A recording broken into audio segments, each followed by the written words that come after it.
There is something you might not know about joy. It exists within chaos. We know it best in the context of its opposites. What it brings is full of meaningful alternatives to the empty attributes of angst and calamity. To be clear, life is full of micro calamities. Like, if your life is full of giant calamities, you're probably getting recruited for reality TV. They love that stuff. Joy, however, seems to put people at a different speed than everything around them, rooted in peace and confidence. Ambition doesn't feel like it lives in the ecosystem of joy and peace. It's go getting, sacrifice, hustle. Or that's how we've been spinning it the last few decades. Bono sings, "It's no secret ambition bites the nails of success." It's not a peaceful wordplay. But I've seen ambition of a different color. When there is a foundation of peace, a deep well of joy.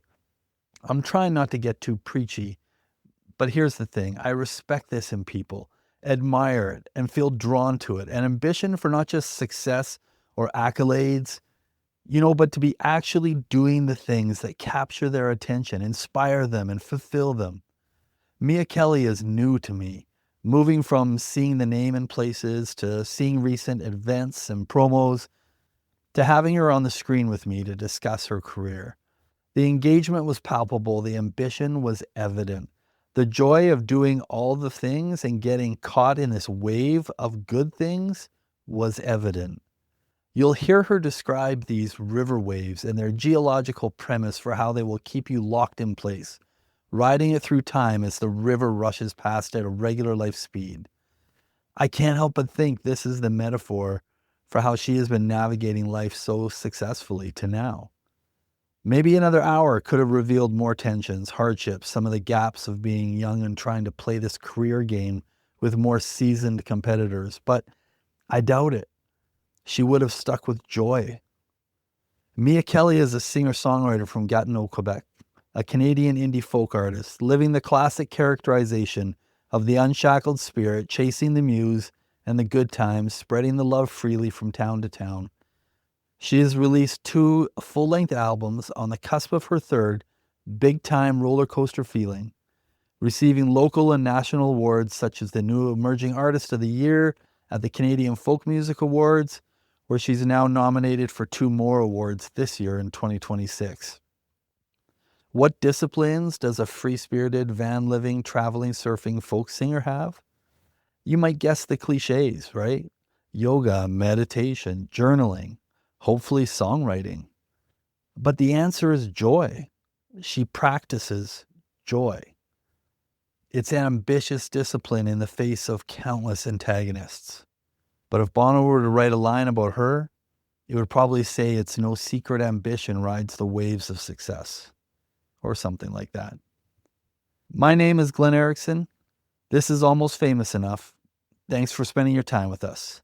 This is Mia Kelly.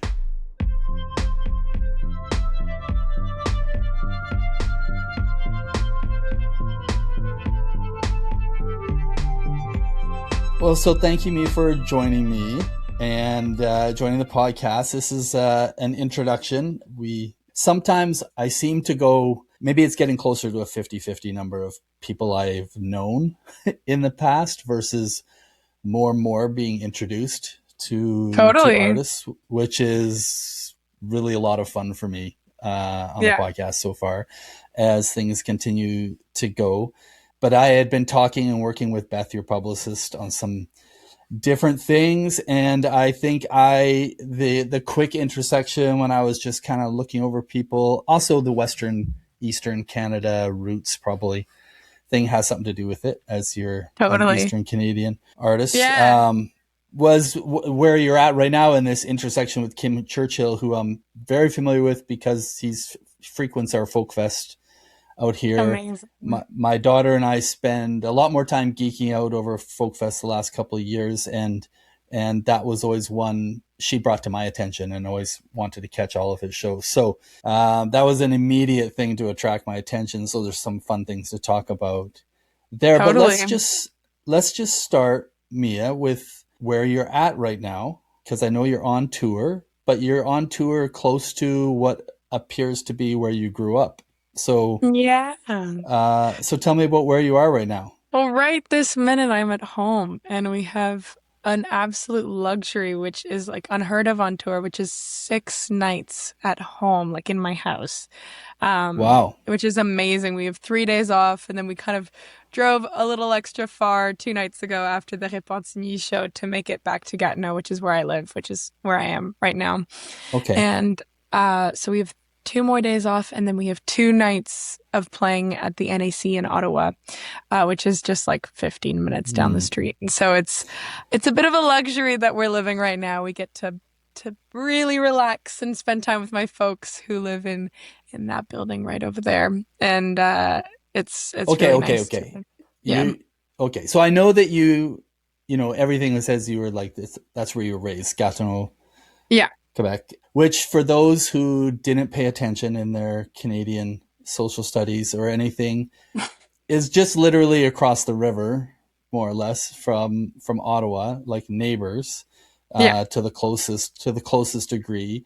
Almost really feels like, to outsiders who come and visit, feels just like the French half of Ottawa, probably. E- I'm sure that's sort of how it exactly. gets It described. operates kind of as like the Twin Cities, whereas just like Yeah. juris like the jurisdiction is different, and there's a couple laws, and like during the pandemic it was illegal to cross the bridge, which felt ridiculous, but essentially they operate as like one big city, and I live right on the river, like I can see it right now. Oh, And really? yeah, Oh, and wow. so you can see Ottawa like from across the river.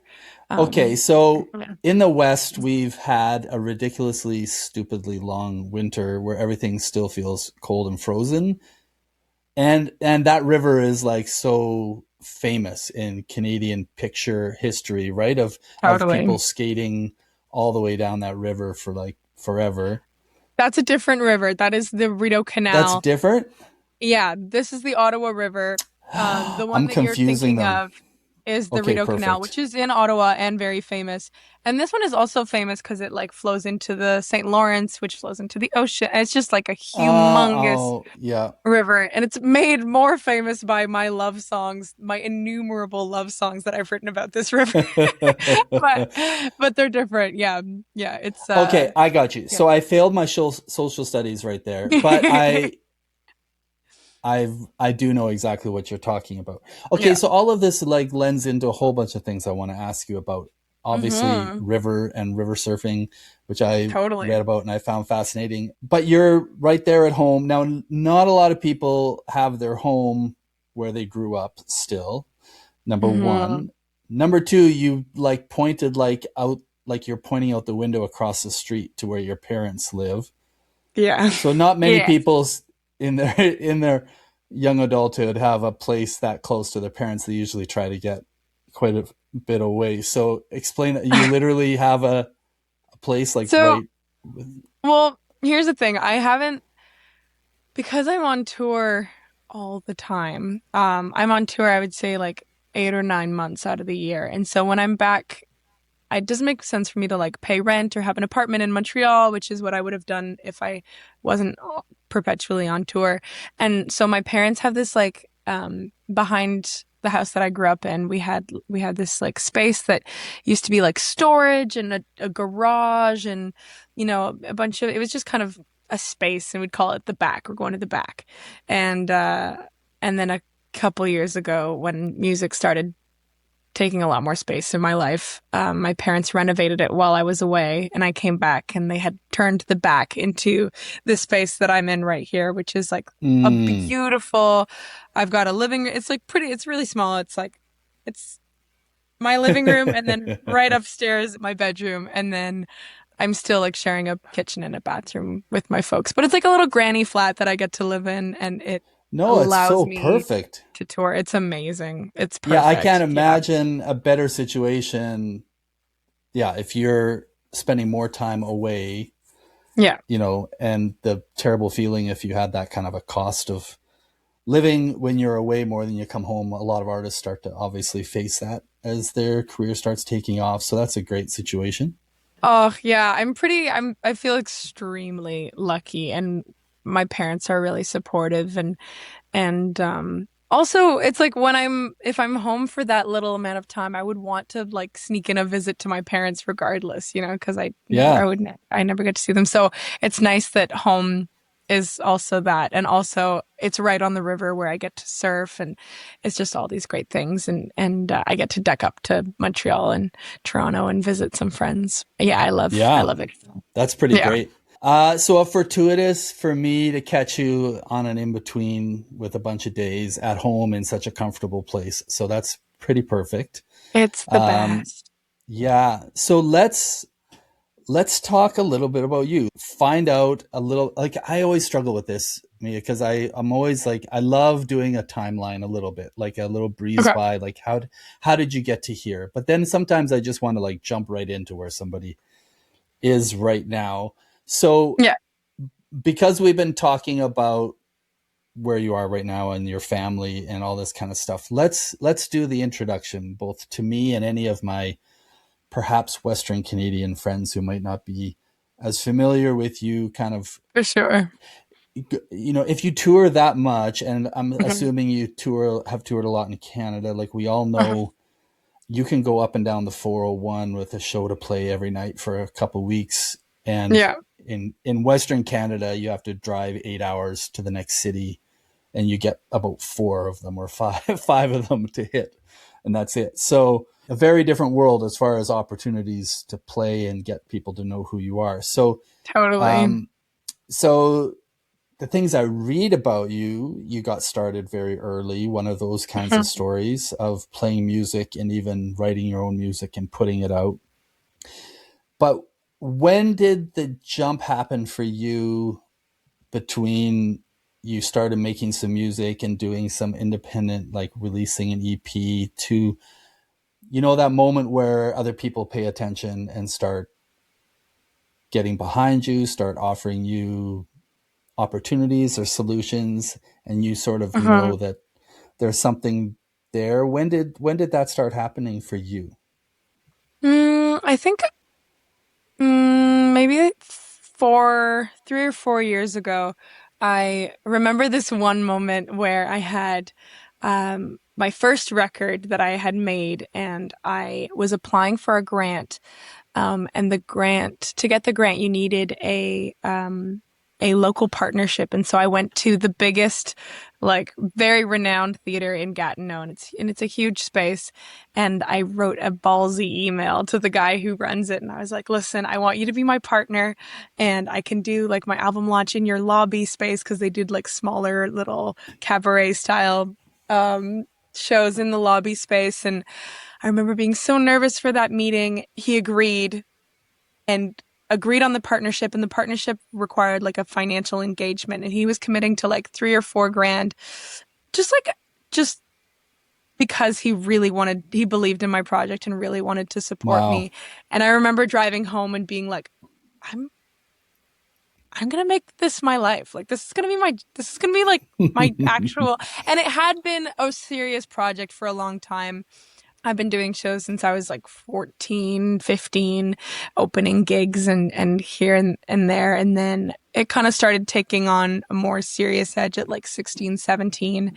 And then at 19, 20, when that first album, Garden Through the War, came out, it was like I had a bit of a team happening. My manager had just come on board, and she and I have been working together for 4 years now. But it was like things were starting to like click into place, and we were still just getting the ball rolling, but it felt really exciting. And I remember Yeah. that day being like, oh yeah, it's not just me anymore. Like people are into helping me. And I remember that feeling really, really good and exciting. Yeah, I mean, that's a big step. I talk to a lot of people, right? And I'm always curious about when that circle expanded from, the validation, which really is the only thing that makes most of us keep pursuing these things, Yeah. is that, happiness hit that we get.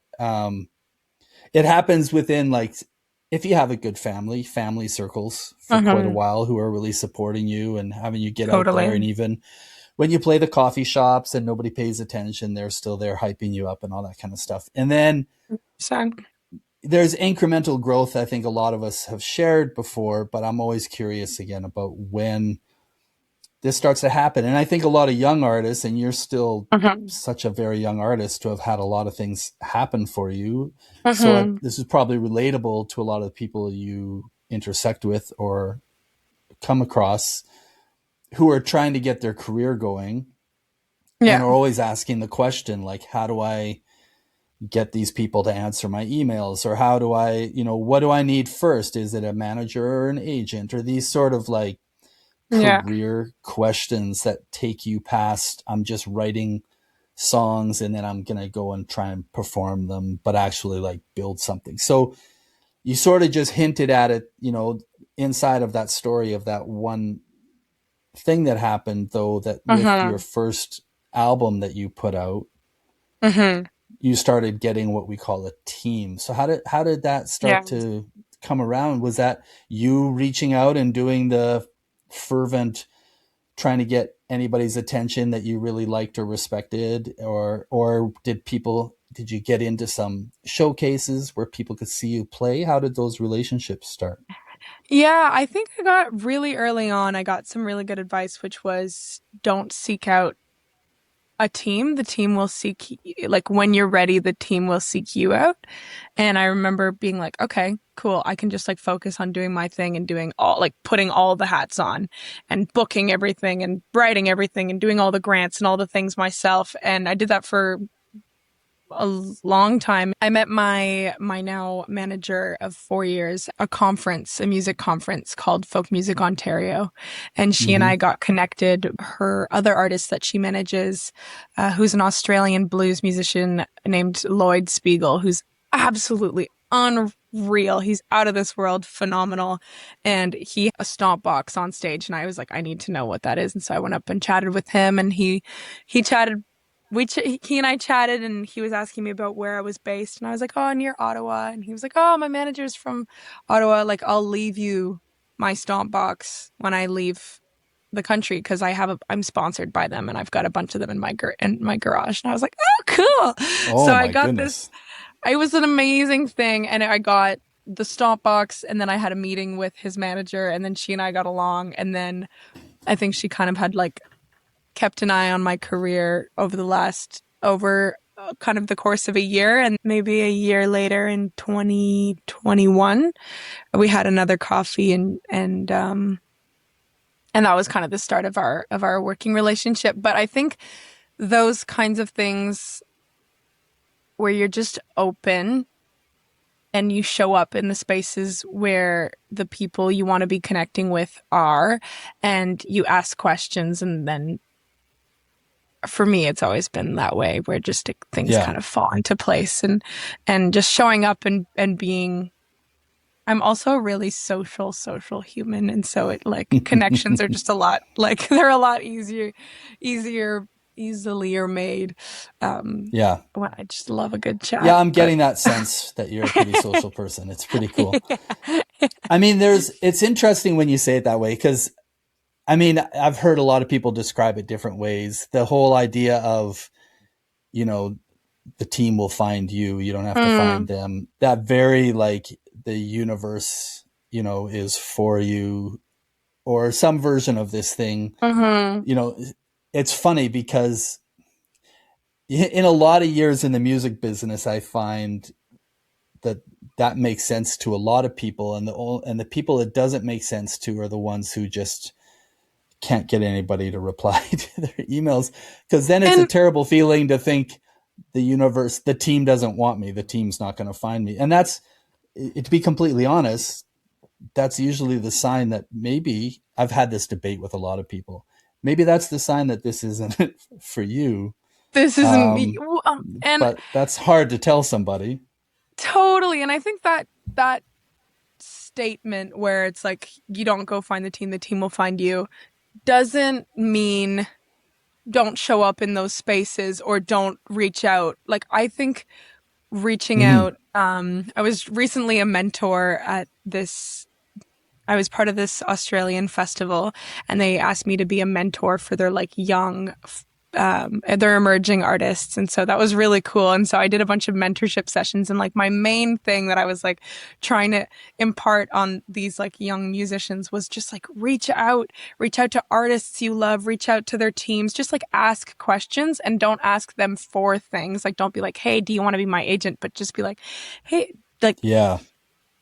people love connecting and people love giving you advice and people love community. And so if you're able to foster that yourself and people want to be a part of what you're doing, and you're obviously, you know, like reaching out because you admire what they're doing or what their path is, people are often way more generous than you expect them to be. And so just Yeah. showing up in spaces, whether it's gigs or events or festivals or communities, that eventually will give back if Yeah. you've got it going on, you know. That's such It's, really good advice. I love it personally because like there's a large age gap between you and I. But when I got started, I was in my early 30s and I did it the yeah, same way. I figured out who are the guys that run there's three guys that ran all the venues, the cool clubs in Edmonton. I'm like, I yeah, guess I just got to start hanging out around them in bars, not yeah, asking them for gigs, just I hmm, guess I need to be friends. So yeah. the fact that that hasn't changed, you know what I mean, in all Mhm. this time, it's No, always so totally. refreshing to hear people. Plus, you're terribly young. Since I'm on the young theme, um, it's so cool to be out giving advice and getting opportunities to share your experience because you've had a lot of it already Yeah, to other people and to younger artists. So that's pretty cool to get asked for that yeah. stuff.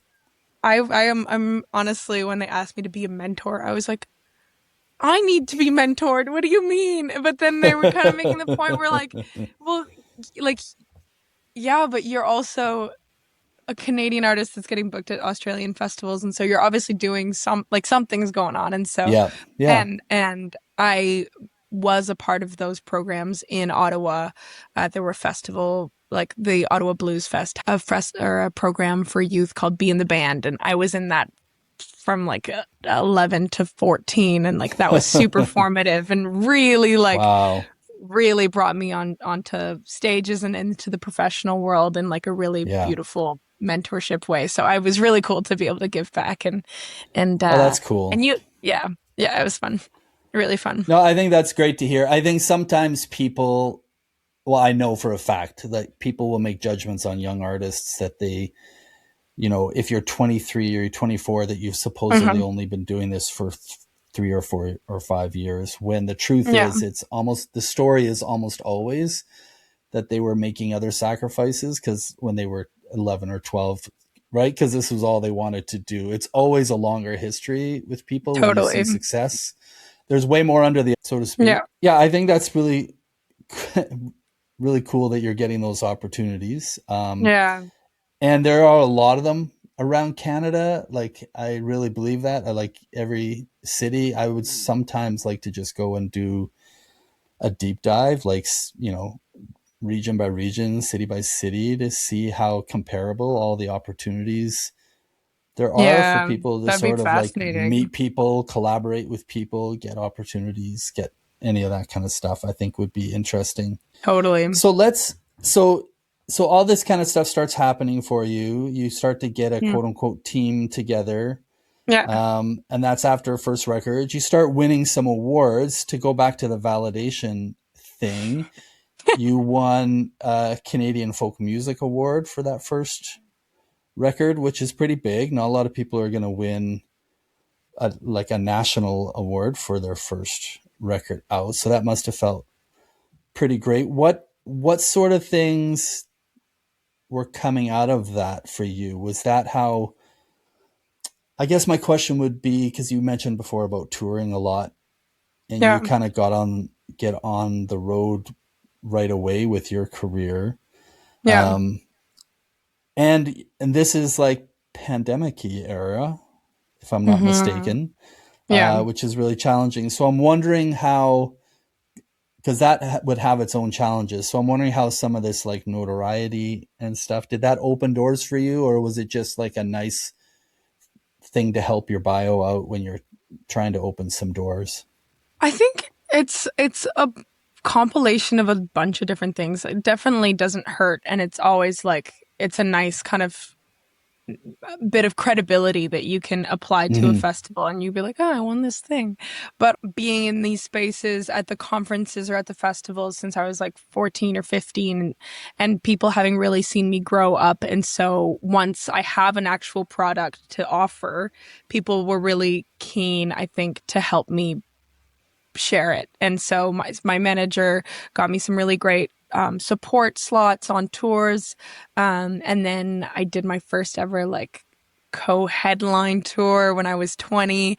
And that was, yeah, it's just been really positive. And there's a really gorgeous community of folk musicians across Canada that is like, when you join it, I think feels huge and overwhelming. But after you've been to like an event twice, you know everyone and everyone's really caring and uplifting and Hmm. I've had a great experience being a part of the folk music community in Canada so far. And yeah, I think there being a lot of opportunities for youth and a lot of artistic directors for festivals and stuff, really encouraging emerging acts. That has really been huge, especially when I was like 18, 19, 20, just getting those slots in festivals and getting in front of Hmm. audiences, which helps obviously to where I am now, which is will help build to where I will be in 5 years. And so Yeah. it's all,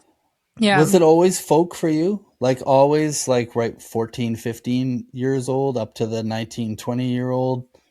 Was it always folk music? I know that's a really broad thing and It's we can such, we can nail down where you think you fit in that. I would be interested, yeah. but was it Um, always that for you?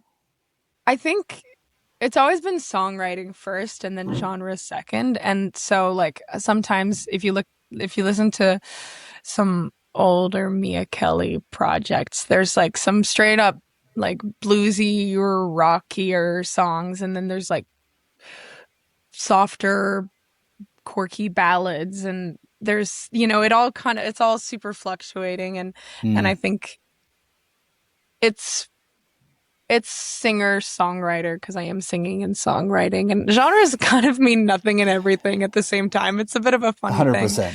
100%. But like, Like let me yeah. put it this way to you. Like well, I think this is an interesting thing about this is my Canadian observation is I think that we're Yeah. just like literally a nation of songwriters. I Hmm. think it's just sort of the DNA of what we've always been attracted to, and our biggest sort of name influence people have like really made that, like going back to the 60s, 70s and on, that kind of has lived. So I find it interesting how prominent we can get into the overlap between like folk music and country music in this country that really feels just this Canadiana version of songwriter ishness where people just don't feel constrained in, you know, feeling particularly influenced by blues playing on their guitar lately and somehow that Um, shapes their songs a little yeah. more, or they were attending something and then some certain person really made them want to kind of get into some other vein of it's all over the place. I Totally. think so. I'm curious, like I guess part of my curiosity for you is because Mm. you've what I've heard is there's it feels like that. It feels very songwriter ish. So it feels like Hmm. you let the song, particularly in the last record before the one that you're, because you've released a number of singles leading up to your Yeah. new one. Yeah. So I listened to some songs from the last one and then listened to these singles. Yeah. And it definitely felt like you let or choosing to let the song dictate sort of where and which version it goes to rather than to hone in. Is that Totally. accurate? I don't think I've ever sat down and been like, I'm gonna write a bluesy tune today, or like I'm gonna write. It's just like I have no say about what or when I am writing. It just comes into my lap when it feels like it, and I'm not driving that. Like I'm not steering the ship there. It's just I'm the the funnel for whatever is floating around.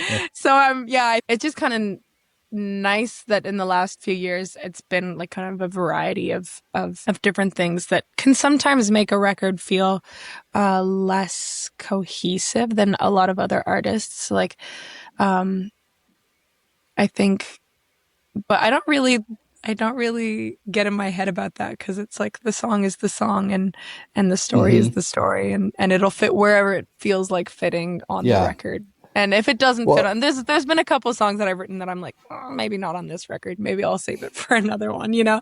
But yeah. but I'm never trying to tame my songs into being a certain genre to I just kind of Yeah. give them what I feel they need. Yeah. Song taming, that's an interesting way to think about the Yeah. process of writing, or Yeah. at least preparing for a record. Um, Totally. so, I mean, there's two things I think that make a record sound cohesive or not, right? One Mm. is like what you were just talking about, whether or not those songs were kind of tamed for each other. Yeah. Or sometimes it's your choice of players and musicians that you take Yeah. into a studio, especially if you're a solo artist, right? Not a band. Mm-hmm. So Mm-hmm. the choice of, using the same producer and all the same players might influence how cohesive something sounds. So Yeah. now I know I'm jumping all the way up till now, but on the new record, you've been releasing singles Yeah. towards this, like since last year, and like 4 singles that are all on what the upcoming record is going to be that have already been released as singles. Yeah. And so I listened through them, and you're right, there is some differentiation that's pretty Mm-hmm. clear in the approach on a Mm-hmm. couple of them. So were those all being recorded in the same place with the intention that they were going to get on the full record? So was there that cohesion of all using the same producer and the same people in studio and things like that? Yeah. So for the new album, and for the past ones as well, but I've always stuck with the same producer and the same players. And I yeah, we recorded the new album, which comes out in May, at a studio called The Treehouse, which is north of Montreal in Saint Adèle. Um, and it's produced by Connor Seidel, who's an amazing producer out of Montreal. And he's produced some of my favorite records and some of the records I've listened to the most in my life. And so it was really cool to finally get to work with him and to make this Hmm. record um, with Connor and have some amazing players on on the album. And yeah, I'm really excited about it. It comes out in less than 2 months, and I'm like, I'm giddy. I'm really giddy Yeah, I about it. mean, it seems like you've been building towards it a long time. That's a Yeah, long time, especially when they yeah, set a date on it. Then you're always like, and you're not always the one in control of when that date is. I don't know how much you had control sometimes. totally. Um, Yeah. but let me ask you then, going back to where I was going with that thought about your Hmm. songwriting before, which I'm curious about, is the most recent one. Let me make sure I say it right. Time's Easy to Blame, which is Hmm. featuring Kim Churchill, who we're on tour with right now, Yeah, um, is a very decidedly classic folk song. So totally. did you write that all yourself and bring Kim in? How did that song evolve? And I'm curious where it came from, because that one is distinctly like for Yeah, the old people in the front at the folk fest for sure. totally. Um, it's funny. That's probably the oldest song on the album, and we had tried recording that one for Garden Through the War, which is the album I put out in 2022, and then we tried recording it again in 2023 for the album that came out last year, So and you've it been wasn't sitting on it landing. that long. Yeah, yeah, it's a song I wrote when I was like 18 or 19, about like growing up and falling in love and making mistakes doing both of those things, and and the whole idea of like time's easy to blame. It's easy to blame being young. It's easy to blame like, oh, the timing's wrong or whatever. And I I tried recording that song like 4 or 5 times with different people and different approaches. And then I had it kind of just like sitting in the pile of demos for Connor, and I didn't really think much of it. And Connor heard it and he was like, we need to like speed this song up. This is a happy tune. We need to like get some fiddle in here. And I was like, oh, that's a whole like different take. And then once we took that direction, it was like clear to me that I needed Kim's voice, because Kim is just like pure sunshine, and Very and true. turn it into like a more classic folk. It almost has like an Irish like It does. or I was East going to say Coaster that. vibe to it. You know It what I does. It's mean? a. Like It's yeah. almost. It's Hmm. almost when they went down to the bottom floor on the Titanic, kind of happy song down there. Not quite the crazy drunken dancing jig, but it's the setup for that Totally. scene for sure. It Hmm. was probably what was playing right before. Um, okay, I mean that's cool. I mean it's cool also to know that you sat on a song that long and kept trying, because Hmm. a lot of Yeah. people I think would make the assumption that people stop doing that, or some artists just live for like the current inspiration, right? It's like literally Totally. everything's about whatever they wrote right now, and Hmm. that's what they want to release and focus on. So I think it's pretty cool hanging on to a tune that long and keep trying it, and then to have it finally land. I mean, Yeah. I've heard this about a number of like even like super well known artists lately. Man, I wish I could remember which one. I just saw it. Something's telling me it's like a Pharrell song. Oh, it was Mhm. that, you know, Pharrell's the Happy tune, right? Yeah. Yeah. Yeah. Yeah. Yeah, the story about Pharrell and Happy is he took a run at that song with like producers and labels for like 6 or 8 years or something, and they kept You're saying no joking. Hey. before he actually got that thing to land and to get out. So Yeah. I love the resilience of it. I think that that's pretty amazing. Okay, so Me this is where we can too. split off into so many fun conversations, because Totally. I want to know where you met Kurt Churchill, Hmm. but like also like just so you know, there's like all these directions that are so obvious to go here, which is, you know, Kim Churchill notoriously is like nomadic, living in a van, like the things I've read about you, like getting a Hmm. van, like you were living in a van when you recorded your record. Yeah. Um, like adopting that sort of like, I mean, there's a certain like stereotype of the folk musician that might be like that. You know what I mean? Like, which Hmm. is amazing. There's a good friend of mine. I don't know if you ever come across him at a folk thing from Edmonton. His name's Scott Cook. Oh yeah, Big tall Scott guy with Cook the big chops. and Yeah, And and Pamela Pamela May. now. Yeah, yeah, And yeah. so he's I been love living this Scott. life for like Yeah. 20 years that I've known him. Yeah. Right? He's like amazing. Anyhow, so obviously there's this intersection with Kim Churchill that way, and with Hmm. the little bits of surfing thing in there. It just seems so interesting that you guys are aligned when I Hmm. sort of just look at who both of you are, obviously just through the internet's eyes. But so tell Yeah. me the more personal side of like, how did you come across him, get to know each other to the point where you can get him to come and sing on a record, to going on Yeah. tour? It it's a fun little story. I have been a Kim Churchill fan for a long time. I have this distinct memory of going on my first solo trip, and I was landing in India, and I was 17, I think maybe. And I remember having Window to the Sky, which is an amazing Kim Churchill song. And it was just like blasting in my ears. And I remember being like, yeah, I can do this. Like I'm feeling so adventurous. And it was just like really exciting. And so Kim is like, I've been listening to him for a very long time and looking up to his whole ethos, the whole living nomadically and freely, and also just like making the most out of life. And he does all of those things beautifully. And we have some friends in common. And so 2 years ago, Kim was in on tour in Canada, and he did a call out on socials, and he was like, I'm looking for local artists to come up and sing this one song, Please Come Home, that he does as a duet. And he was looking for people to sing it in each town. And so I reached out and I was like, I'm home. Miraculously, I'm home while you're coming through Gatineau. So I would love to like hop on the show. And so that happened.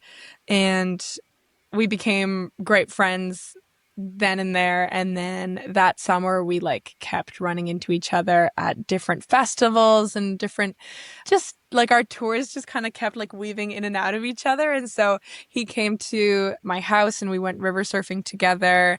And then he went and stayed with my grandparents. And then we went out west and we were both out west. And so it was just one of those like really Wow. easy friendships that from the beginning was easy because of just our personalities click really well. And also we have a bunch of similar passions and lifestyles and, you know, our love for surfing and nature and living out of a van. And at the time when I met him, I didn't have my van, but I bought it like 2 or 3 months later. And it's been pretty gorgeous to be able to spend a lot more time with him in the last couple of weeks. And we're very similar and he's a huge inspiration, just not only professionally, but personally in the way he carries himself.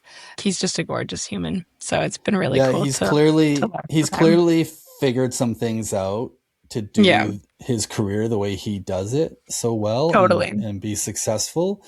Um, so that's pretty great opportunity to have that kind of influence if you Totally. feel that sort of alignment. Was the van always on your radar? And then seeing it done by him sort of just was the tipping point, or was it just like when you saw his lifestyle in the van, it was just like, I gotta have this. It's funny. The van thing kind of came together really quickly. I think I've always seen it and it's kind of a cliche and I think it's really and I've always been up for adventures and I've always been, you know, someone who I go to do a lot of car camping and a lot of stuff like that. And then I had this tour that was coming up and the price of accommodation just wasn't making any sense and it was like kind of ridiculous and stressful. And then my grandparents were going to buy or were going to rent a Sprinter van that was all decked up in order to drive across the country one last time.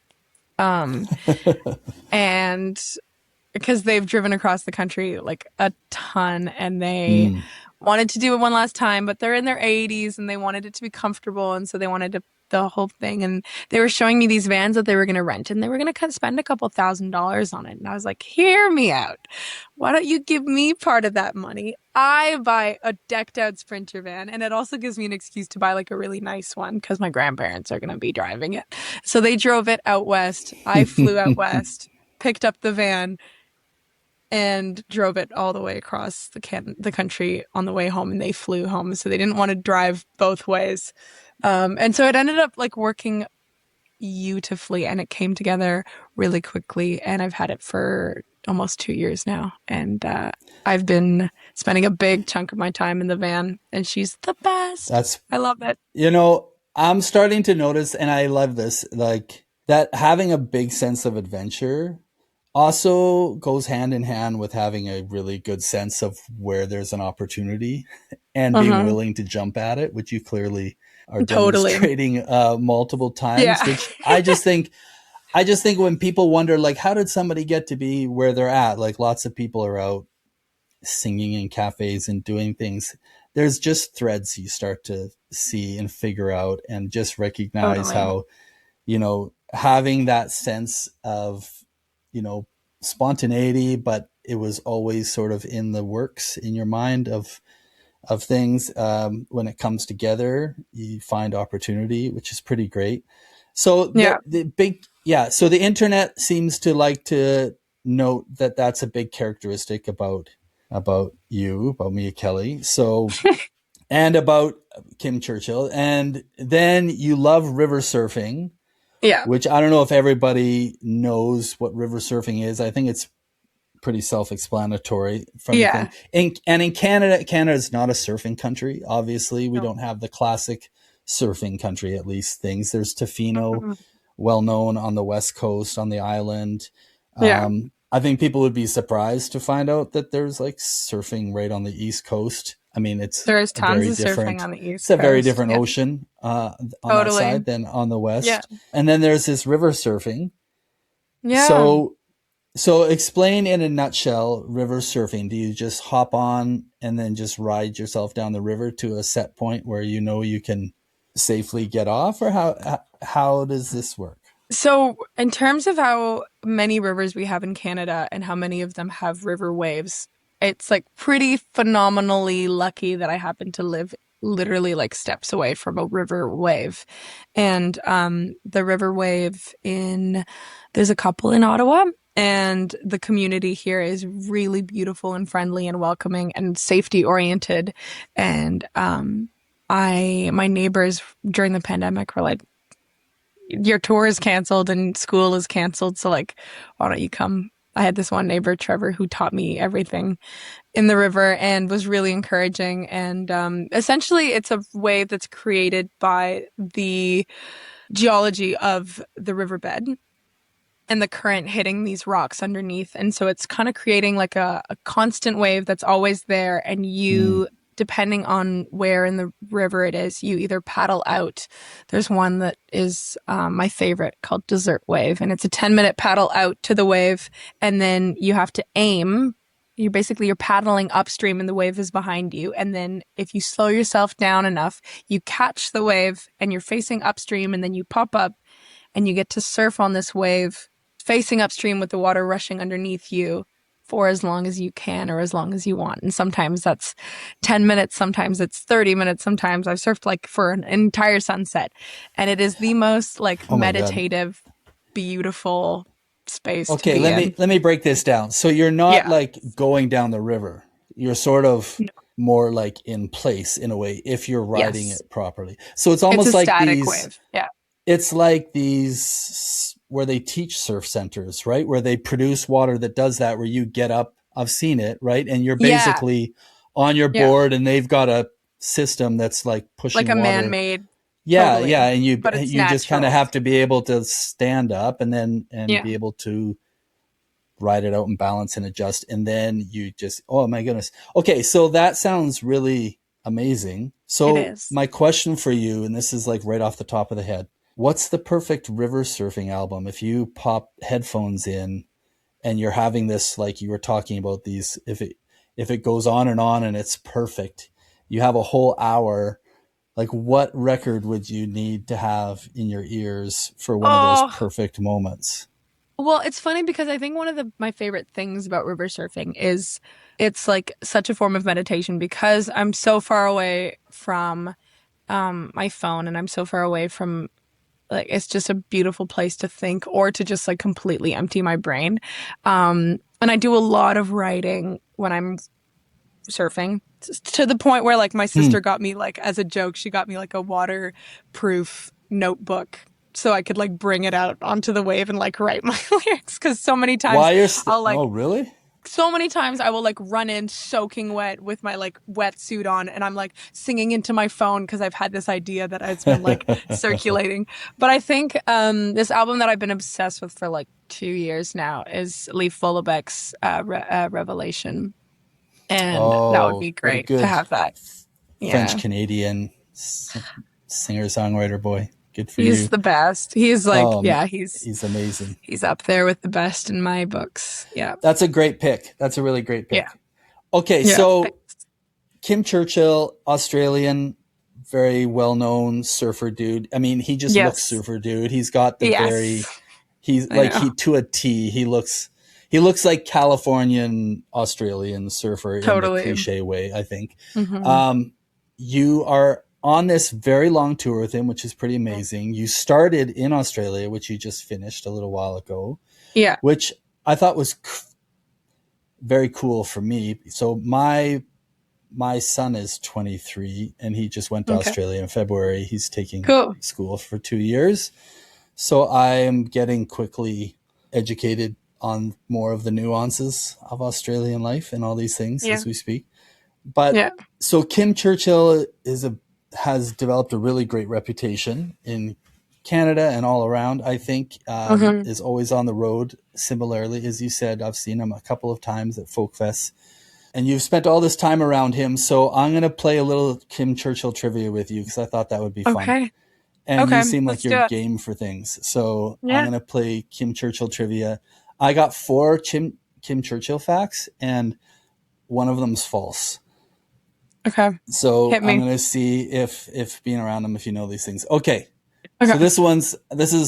this is me throwing the softball up. Okay. Okay. True or false? Kim owns 3 different camper vans on 3 different continents. It's the truth. That It is is true. the truth. Mhm. Canada, Australia, and in Europe, it says he's got one. Exactly. Okay, We're living out of one of them right now. So there you go. yeah. True or false? He once ate Vietnamese pho for 23 days in a row. I believe that because he was literally telling me yesterday about how him and a friend were on this tour and they were obsessed with pho and they were looking for the best pho restaurants in every city. But also it might be like 22 days and you're like lying to me. No, I wouldn't do that. That's cheap. That would be really cheap of me. It's true. It's true. It's a true fact there I we go. found out about him. There You you go. got that one too. Okay, true or false? He worships Led Zeppelin and considers having dinner with bassist John Paul Jones one of the best moments of his life. I believe it. Yes. I just Although realized that's he's never strangely specific. Again, I would have to be a jerk if I thought that you would hard. have But to, yeah, exactly. I would be like, I mean, he hasn't told me about that, but I guess I'll have to go ask him about it when we hang up this call. okay, That's well, amazing. Cool. I'm gonna leave that one up in the air. True or false? He rubs Australian sand between his toes before each show to keep him grounded. Well, that's not true because I've been around him for the last 6 shows and he hasn't done it once. Unless he's going out, he's hiding in the bathroom and he has a bag of Australians. That'd be so weird. Imagine. Yeah, Can you I imagine? just made that shit up. That one That's is so the false good. one. But I can't confirm the Led Zeppelin one because I don't think the source that AI gave me was as great. But That's anyhow, that was fun. That's all right. hilarious. I'm gonna ask him and I'll let you know. Yeah, I'll ask let you him know. about But the I Led know, Zeppelin well, fascination. every If he night. had dinner So, with him. well, the reason I believe it is because every night he does a Led Zeppelin cover at the end of his set, and so I know he is a big fan, and Yeah. so I believe it. Context clues. You've got them on the inside. I So got them. pretty Yeah, awesome. totally. Okay, so you're on this tour right now. You Mhm. are in this little break around Yeah. home, which is fantastic.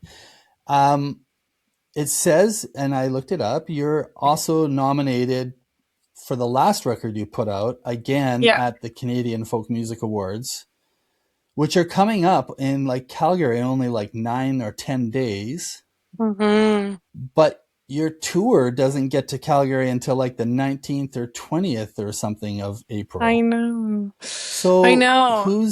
how did that tour directing not land so perfecly and miss just by a It little would have. bit for you? It would have been so good. I think Who's going to we accept the routed this award for you? tour. I think I'm not sure if my manager Sarah is going to be there, but I do know that my publisher Vince is going to be there. And so we've had a conversation about if I win either of the two, Vince gets to go up and accept on my behalf, which I think he'll be quite Oh, chuffed good. about if ever that happens. Yeah. Okay. Well, Yeah. I really like that you've thought about it in advance. And I Yeah. also really like, again, that a young person used the word chuffed. I think that's pretty awesome too. I just don't hear it very much anymore. I'm big I should into say for words this everybody, year. yeah. I should say everybody, it's for 2 awards, Contemporary Singer of the Year. Mhm. So there's a funny thing in folk music that folk music would have a category for contemporary, whatever that Yeah. means, right? Whatever Like, that means. it's like the most mainstream version of folk. Is that what that is maybe supposed to mean? I'm curious, but that's I interesting. genuinely have no idea. I think, I yeah, grew up in we'll like these find out, Christian I rock guess. circles, like back in the Okay. 90s. And they would always have this term contemporary, like the contemporary. And it was really the most like, they really just meant the most like accessible, radio friendly version of, I don't know why. Okay. That's the only other place I ever heard this word contemporary used. Okay. But you also for English Songwriter of the Year, which is interesting.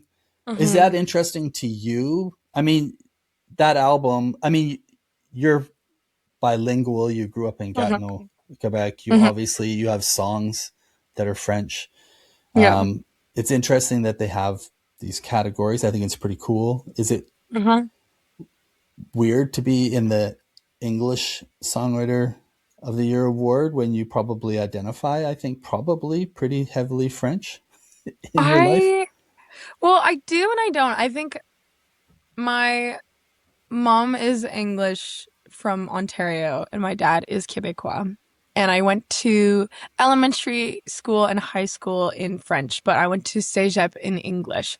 And I have a rich and full life in both languages. Oh, But I you think straddled in both sides the whole time through. Wow. totally. And like I have all four of my grandparents are still around and we're very tight with all four of them, and four or two of them are my French grandparents and two of them are English grandparents. And I just have I I think as much Anglophone as I am Francophone, and Mm. which makes it really cool, but I definitely have consciously made a choice to do, or it's not even a choice. Like I said earlier, the songs just come out the way they want to, and sometimes that's in English and sometimes that's in French. But I know that I have put out, 80% of my material that I've released has been in English.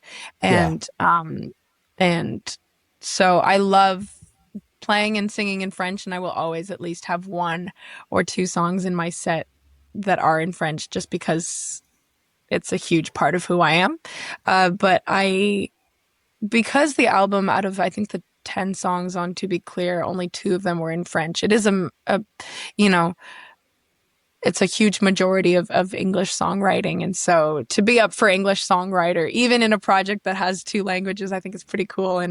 Yeah. And yeah, it's a huge honor. And I'm up there with a bunch of my friends who are also nominated, which is just so cool and honest. And to be seen by my community like that is really special and validating, like you said. Validating, very validating. Well, I think it's Totally. obviously it's well deserved, but like you said, Mhm. like I love that you made that observation because I think um, on the inside, like the behind the veil of an artist's life, getting in those categories with people who are you feel like are now your peers in your Yeah. career is a bigger sense of validation. I think that maybe not everybody always knows is how an artist feels quite often about it. So Totally. um, that's pretty great. I saw a guy, Mhm. a friend of mine, Kyle McKierney, is in one of those categories with Oh you, and yeah, I know he's an Kyle. We did absolute. a He's a treasure What a of voice. talent. Yeah, That man has such an amazing voice. I remember hearing him for the I first time agree. at Lunenburg Folk, or no, Mm. at a festival in out east this summer, and I was like blown away. Yeah. Yeah, we did this like music development program slash contest years like Mhm. during the start of the pandemic. It was like the last year we were doing it, and he was in it. And my favorite part of this thing was always the artists. We'd all just like everybody would just hang out together after shows, after events and things in the Mhm. hotel rooms, like when we all had Yeah. hotel rooms, and then everyone would converge to one hotel room, and eventually the guitar would come out, Yeah. and it would be very politely passed around. And it's not to take away from anybody else's talent that was in the Yeah. room there, who were all so talented and very diverse. But there's every time that's happened for me, there's somebody who just feels like effortlessly next level, and that was Kyle. Like he Yeah. was just lying on the bed like this with his like eyes closed as everyone's playing, and then someone would just pass him the guitar, and then he would just start singing something, and then I'd be like, holy shit, he looked like he was asleep 2 seconds ago, Yeah. and Totally. now he's like, now I want to cry because whatever he's Yeah. singing. Anyhow, great talent. It's So very good amazing. company Yeah. that Yeah. you're in. So okay, I have like two questions left for you. Hmm. One Cool. is Hit me. just about with the new record and your inspiration for it, and then the second will be one more quirky thing, and we'll just finish with that. But Okay. so this record, and you're so anxious for it to come out, and like I said, like compared to maybe how a normal album, normal in air quotes, rollout happens, like you've had Yeah. a gapped string of singles that are actually on the record that you've released along the Yeah. way. So a lot leading up. I'm just curious sort of what inspired a lot of the record. Like, I know you've talked a little about inspiration and how you just feel like you channel it and you're always, but you seem to always be seeking it, if that's a fair Mm-hmm. way to assume of what I'm hearing. Because Yeah. creativity and inspiration has a lot of different rabbit holes of conversation to go down. But Yeah. I'm curious Totally. because you obviously been doing this from a while, since you were young. You really started putting things out at a difficult time in the world, in the pandemic. Mm-hmm. You're at an age where you're getting into your, mid 20s, and all this, like, Uh-huh. a lot starts to just change for a person. So Mhm. inspiration, I think, evolves. I don't know if you feel that way. So I'm curious Yeah. what inspired the record for you, and if you feel, even in this process of time, since you've obviously Uh-huh. written those songs a while ago and you're waiting, Yeah. if Yeah. if Yeah. you feel it evolving still. Yeah, I think just because I'm not in control of the when the songs come, I think cultivating a practice of like kind of keeping that door open, and there's a bunch of little things that I do in my everyday that are like I feel like I'm like stockpiling. I'm like a chipmunk with like putting things in my cheeks for later on when I'm like in a songwriting mood.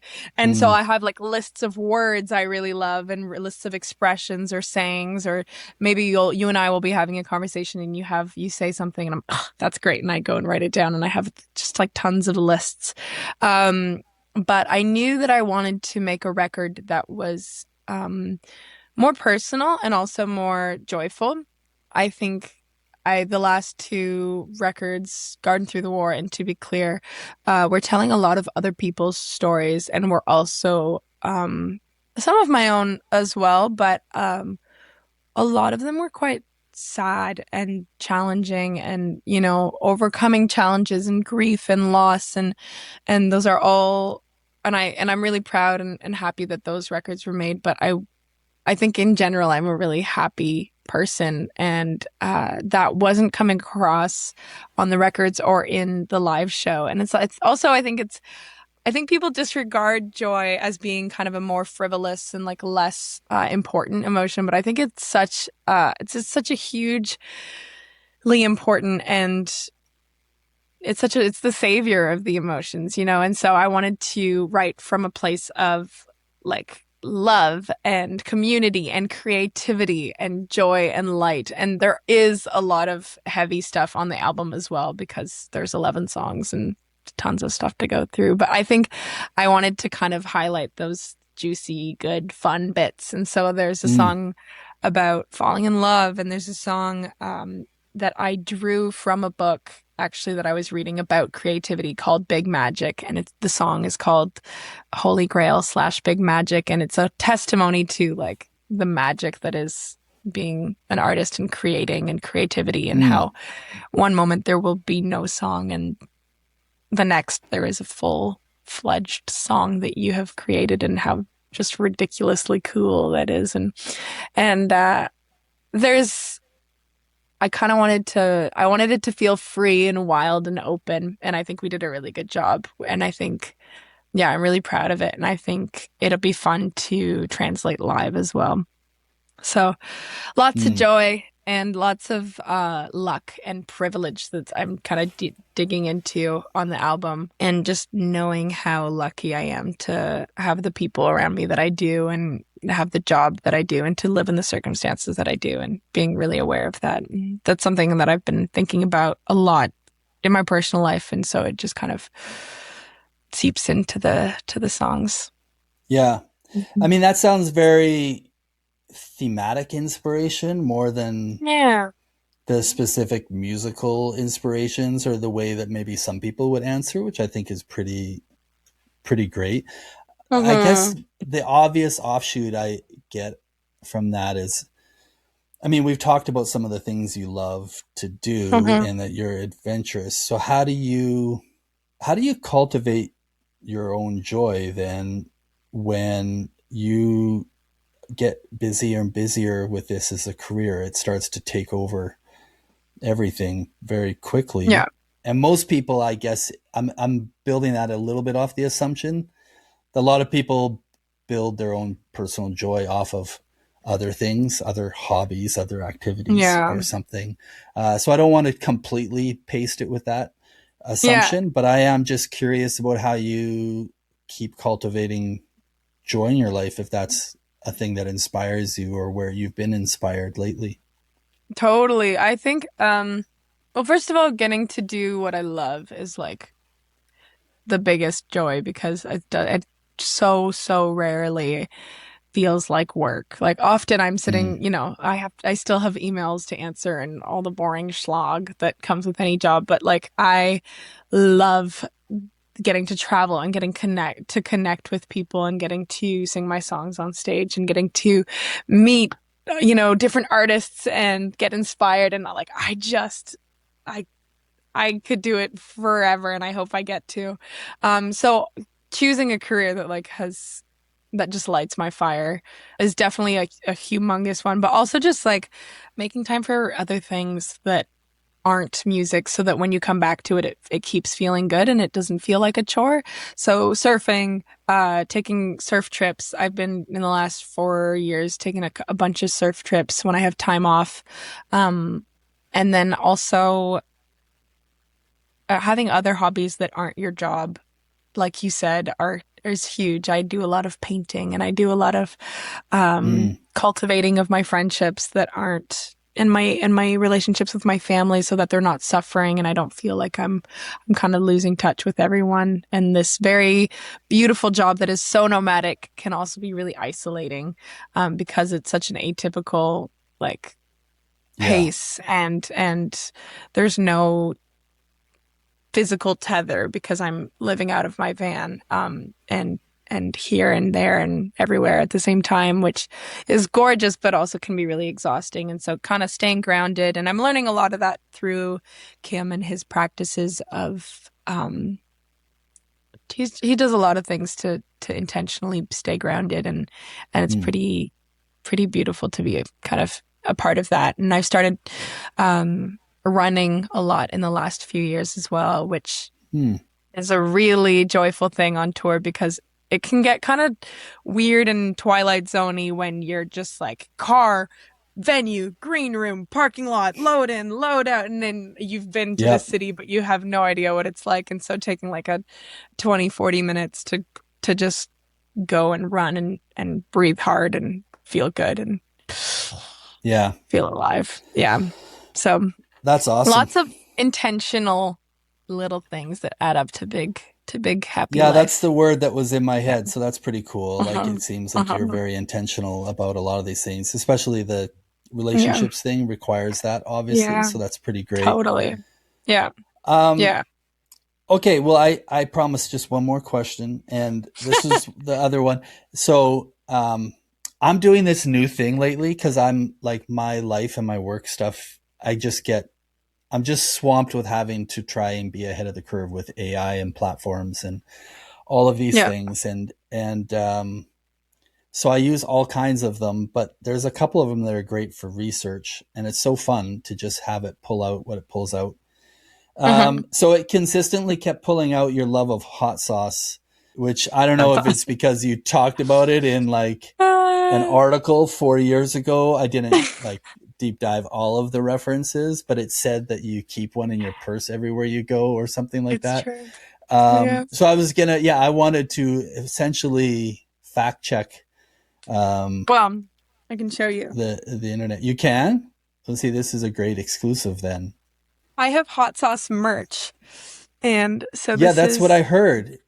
yeah. And so that's still part of your merch table? Yeah, well, it's actually dwindling right now because my hot sauce supplier is I think they're having some issues. And so we'll see. Uh-oh. We'll see. We'll see. But I So love hot sauce.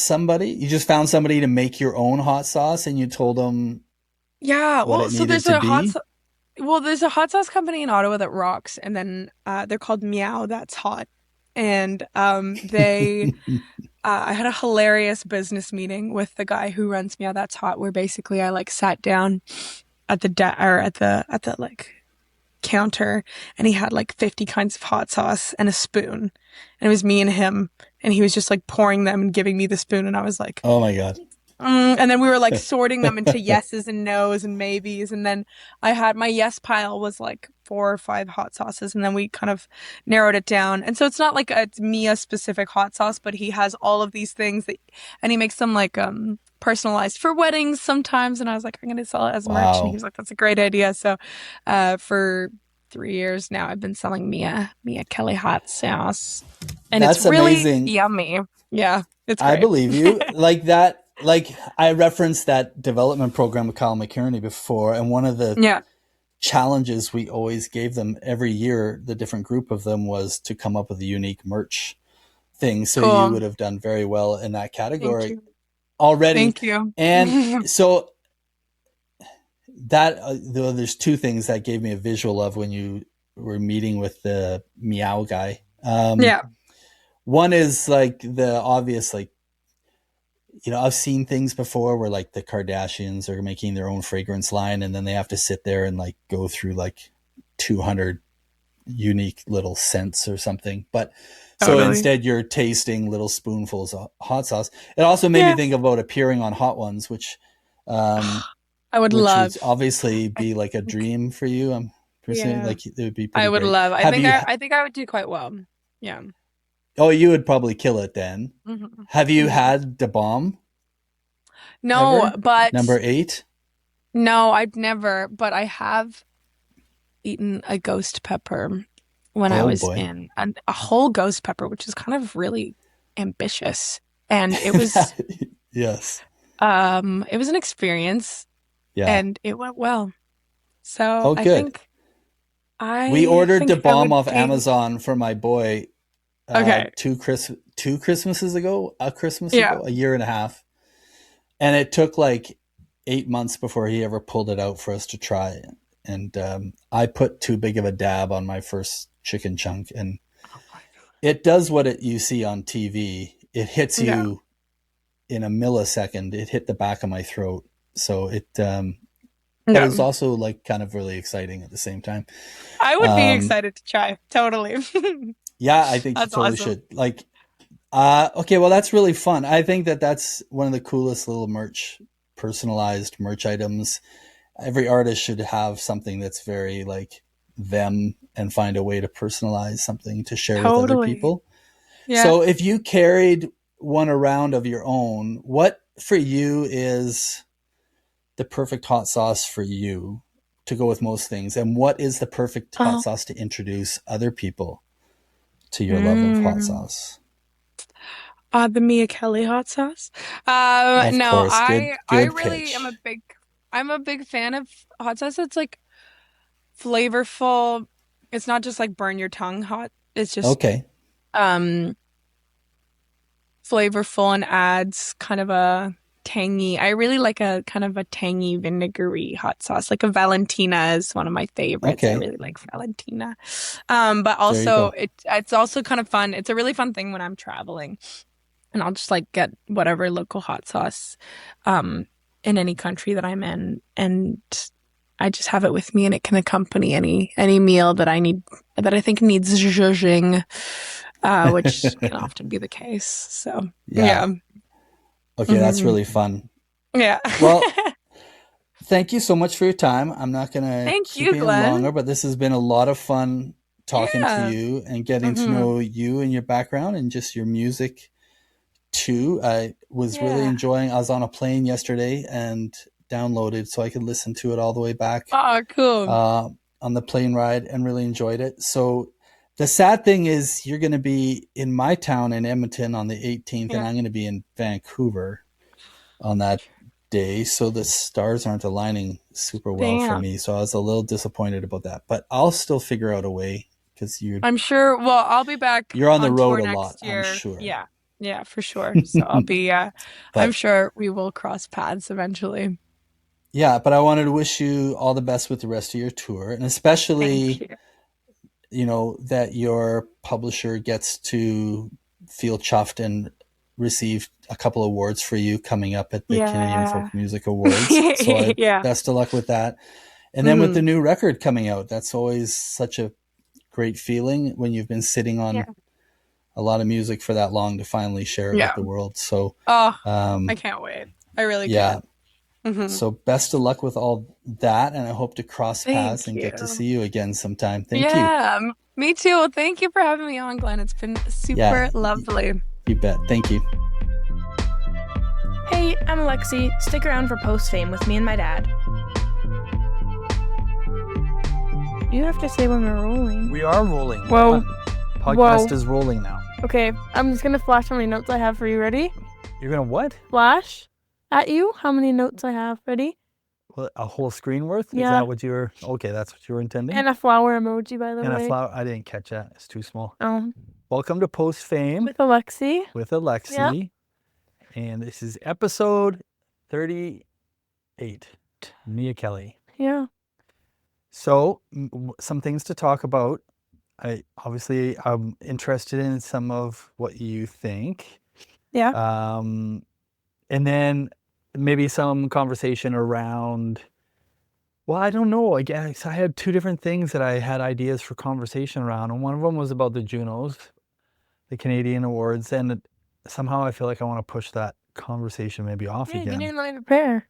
So, I didn't let you prepare. Well, it's okay if I just spring No, some it's things on you. not. That's what you want to do to me. Yeah, but it's fun when I do it to you. I know you think it's fun, but sometimes it's not as fun for the person who's receiving. I think you need The to take fun. your own advice. I don't even know. Okay. Okay. What did Anyhow. I think about the episode? What did you think about the episode? Okay. Is that the way into it now? I was I don't bringing know it if on that's- myself. I think that's what you were going to ask. Well, no, I don't ever want to sort of ask it like that. Oh, okay. Then go I ahead. mean, I sort of told you already myself, like the thing that stood out to me right off the bat was just a real like glowy energy. And I thought the funny way that I was able to like demonstrate that to you was when I wanted to show you the little clip where she was talking about the hot sauce, except the audio cut out on the computer. So all you could see was how expressive she was. Yeah, and you can tell right away. Kind of drove my point home even more, is that we're not making video podcasts yet. So people aren't going to see all the time or experience kind of what I'm experiencing. Some people come through the screen a lot better than others. Yeah. And she just, the minute we like logged in and we're talking, it was like she had a way of just coming through the screen and being like really present, like in the room talking to you. So do you think that is because like just her bubbly personality, or do you think maybe it's because she's one of the youngest that you've had on the podcast, and like the younger generations are much more used to doing Zoom calls and all of that and probably feel a lot more comfortable doing it? I mean, there could be an element of that. I think everybody is the same used to doing Zoom calls thanks to the pandemic, though. Don't you? Yeah, I just mean like, in terms of like filming or like getting filmed and all that, like I would say someone in my generation is a lot more comfortable behind the camera. I will say the way I'll especially agree with that contextually is because even like we started this season with Juliana Riolino, who's not as young as Mia, but still quite young, and especially very bubbly and all. Yeah, you're right. Like in the sense of there's people who I can tell like the whole like, how am I trying to put this? The tech part is never part of the equation. Like we just turn on, they log in, and we're talking. Do you know what I mean? And other people, and I don't know what I want to say, because then I don't want a former guest to think like, is he talking about me? But I just think, yeah, like it's just almost never even becomes part of the conversation. Although Juliana, we had a massive tech thing. Yeah. But that was the internet connection partway through the start of it. But in general, like, yeah, I think it was because she was like bubbly and it's her personality, but I think a little bit was like, I don't think it's chance that she's like, one of the youngest and like female that you've had on the podcast. And then she also happened to be like one of the most like expressive and like comfortable seeming doing the call. Yeah. I've thought about this a bit ever since I said that to you, and I'm like, what is the thing? And I think she has the same thing. She also talks with her hands a lot. Yeah. but she had the same thing as Juliana, the same thing as like when I talked to my friend Tamara, or like when I go all the way back to Dan. Dan has this super disarming smile. Mm-hmm. Like as soon as he cracks it right off the bat, like you feel like you're in with him. Yeah. Not everybody just has that natural ability. Mm-hmm. And I think she's one of those people Got that that charm. just makes you feel like you're in with her. Yeah. Which makes starting a conversation with a quote unquote stranger so easy. Yeah, I think that that's just an interesting observation. And I guess in the concept of talking about people and where they're at in their careers, it just makes me feel like, oh yeah, no wonder she's done really well. It's not just that somebody is a self-proclaimed like social animal, but that they also just have a natural thing that invites people in, which is cool. Like, yeah, you meet them and then so much more makes sense. I think that's part of the real fun of me doing. Plus, I think like podcasts. It really seemed like right from the get-go of the call, like her walls were down. You know, like that's also a very like hard thing to have as like a person. And I feel like a lot of people just naturally don't necessarily possess that. You're right. Or even if they put the effort into, like I feel like she just didn't, like she effortlessly some people has that like ability. Some people I feel like I'm digging a little bit, working the interview. Yeah, you're right. Whereas she was just like, she kind of hopped on and she's just like, hey, I'm an open book kind of energy. Yeah. It makes me a fan, you know, right off the bat too. I want to cheer for them. I put it that way. Like I want to like cheer on their success. Yeah, but the hot sauce conversation was fun at the very end. Yeah. One of my questions. Yes. Actually, the one I just asked you was off the dome, by the way. That wasn't part of that was just off the dome. Questions? Yep. But this next one relates because we're talking about her age now. Okay, I'll read you what I wrote because I mentioned it too many times. I was very self-aware. Okay, well, actually, yes, I did. The first thing I wrote was. I don't want to hear it. I was so self-aware. I was like, what am I doing? And then I even said it again somewhere near the end. I'm like, what am I doing? I literally went. Dad kept remarking on how young she is and how much she's already done, but it was never like. It always followed with like that. It was an impressive thing, so it was good. But I was gonna kind of say, and I don't want to like seem like I'm comparing to other artists, but. My question was like, seeing as you've talked to so many other artists, like where do you kind of think in your mind she ranks in terms of having her head screwed on at the right age? Or like head screwed on right at that age is I think what I meant to say by that. No, that's a really good question actually. Well, I mean, you probably got the sense, like because the amount of times I mentioned it, that I think I was just surprised like she's had a lot of experience, obviously already under her belt. So obviously like where she ranks for having her head screwed on, right, for such a young age. Well, let me frame it this way. Like I knew Dan at that age. Yeah. Right? Yeah. And while Dan for sure seemed like he kind of had his head screwed on right at that age, as far as like this is what he wants to do, you know, figuring out the ways to do it. I don't think that Dan had maybe, and this is a bit of conjecture, like I'm not completely sure, but yeah, I don't, you know, like she definitely has a sense like she's figured out a lot of things. Yeah. Like, so very much up there. Yeah. I don't think like she's in this very like hippie folk free spirit kind of model, even though that's not necessarily how she fully presents or the music fully presents, but that whole like nomadic van driving, surfing, it presents a very hippie folk lifestyle, which would make you think they don't care about all the details, they're not all in it, you know what I mean, head on the shoulders thing. I was actually it's very, she very much counters what a lot of assumptions could be made about her for sure. Yeah. My other question that was underneath this one, now that I'm reading it back, it seems kind of rude. I'm like, I don't know if I actually want to ask this one. Is it like rude, like a backhanded compliment? No. Or just like, oh, this might insinuate just like negative things. So I might just move on to my other question. Do I need to read the question first before? Or no? Are you just going to skip it? Or are you going to roll the dice and just be a journalist who puts things out? No, I'm not like that. I'll ask it. Because I don't think it needs to be negative. I don't think it needs to be negative. But okay, I'll try to rephrase it. Just say it with a little giggle and nobody will care. No, it's just okay. It was related to her age. It's like my like follow-up question. Oh, but it's boy. like, are you gonna paint me in a corner with? No. Okay, good. But it's like obvious through the conversation that you're very like optimistic about where she's headed. Like, you know, seeing as she's like very like mature, she knows what she's doing.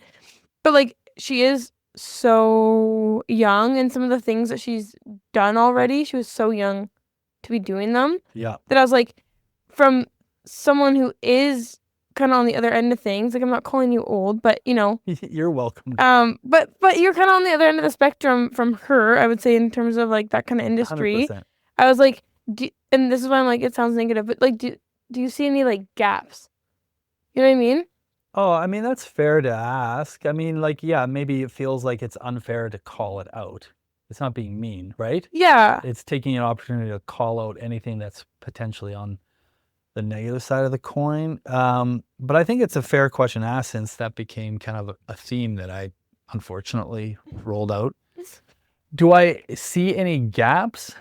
Or just like, you know, you could see things potentially like going a certain way that... Well, okay, well, here's the thing. Like, first and foremost, a music career comes down to songs, right? So I think that she's got that sense already, right? That it really comes down to songs. Like, we had that conversation about the one song that turns out she'd been sitting on for the last 5 years or 6 years. Like, she's released 2 records and not been able to find its way onto a thing. So that sort of like personal like discipline towards the song is mature. Yeah. So that aspect, not a gap. I guess the only thing, and I can't say for sure that I saw it as a gap, but it does make me feel like there's something about the hippie free love sort of like, and I'm just saying it's the alluding to in that current version of what a nomadic sort of like, you know, I just lost the word I wanted to say, but the person goes town to town and just sings for their meal from history, right? And I referenced my friend from Edmonton, Scott Cook, who is away from Edmonton probably 300 days a year now. Yeah. Like, he's got this, and he's been since the early halfway 2000s, like he had this huge book of all the contacts and all the places around the world he's gone. Anyhow, the pitfall there to me is I start thinking like potential, like, because you're asking me, because I obviously saw optimism.